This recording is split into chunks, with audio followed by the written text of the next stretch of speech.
পারমিথিন plus ক্লোটামিটোন,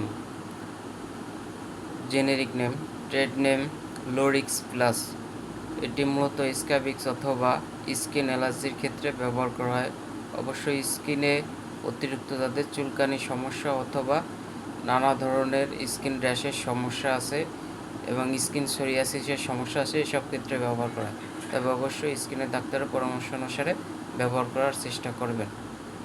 তবে এটি ব্যবহারের মূল লক্ষ্য হচ্ছে আপনি মূলত আপনার বাসায় অথবা শোয়ার স্থানে, যেখানে আপনি অথবা অন্য কেউ যদি শুয়ে থাকেন অথবা একই বিছানায় কেউ শোন, তাহলে সবাই মিলে ওটি ব্যবহার করবেন।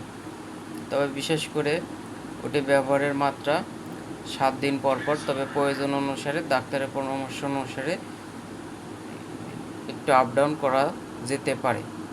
অবশ্যই এটি ব্যবহার করার 12 থেকে 14 ঘন্টা পরে ওমা গরম পানি দিয়ে গোসল করে ফেলবেন।